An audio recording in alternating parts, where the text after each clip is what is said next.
Pagkagising sa umaga, almusal na ang paghikap, tanging paglunok ng hangin ang agahan sa paglakad. Kahit na alam ko na ang pawis ang makasalubong, mas piniling umalis pa rin. Kahit nagugutom, kinakayod ng maigi ang lakas ng pagkabata. Din napagod ang naging lakas sa isang masipag, tanging sakripisyo ang naging baon na parati. Kahit nasakit ng katawan na ang namamalagi sa araw-araw na kung kalabaw na rin kumayod, lagi lang nangingibabaw ang nais makaahon. Kung kaya nagsisipag palagi din laging tamad sa gitna ng arawan, laging katawan binabad, hindi kayang mahirapan. Para sa akin na bukasan dahil lang sa kahirapan, kaya pinagsisikapang bumangon sa umaga na may pagod sa maghapon. Oras ay hindi sinayang sa pagpapagod maghapon, walang tapon ng minuto sa pagpapagod maghapon. Di kailangan ng sumuko sa pagpapagod maghapon, kinakaya ang lahat sa ngalan ng panalangin na tinatangi ang lakas sa ngalan ng Ama namin na nagbibigay lakas kapag gusto magpahinga. Sa mundo na marahas ay minsan na ring humusga sa katauhan dahil lang sa katayuan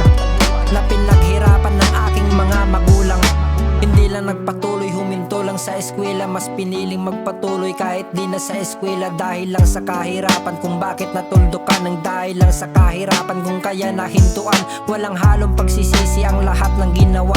Dahilan ng pagkawili kung bakit sinasagad, kasi wala nang magawa kundi ang magpatuloy. Kung kaya ko nagawa ang salitang padayon at naging saksi ang langit kada bangon sa umagang may sipag na ginamit para sa akin na bukasan. Kinakaya ang lahat kasi dapat ay kilusan, mula pa sana simulan. Malayo na ang nilakaran ay na aming nadapa, pero bawal ang sumuko ay na aming nangapa para lamang sa matuto sa laban ng buhay. Di kailangan ng mapagod, minsan na ring umaray sa mga hamon ng pagsubok, pero di nagpatangay. Sa hirap man ay malunod, kaya wala nang pahuway para lamang makaahon, makalangon, dumiskarte sa maghapon.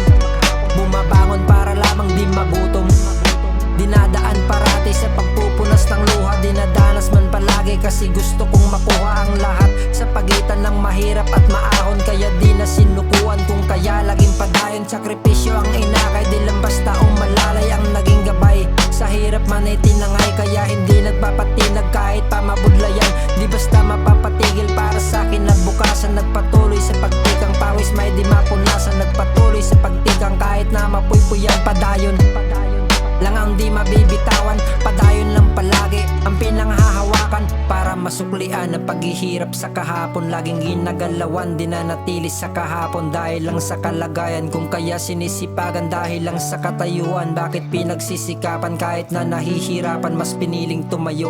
Kahit na nahihirapan, di piniling huminto. Kahit san makarating ay palaging sinusubukan ang lahat, handang gawin nang hindi sinusukuan.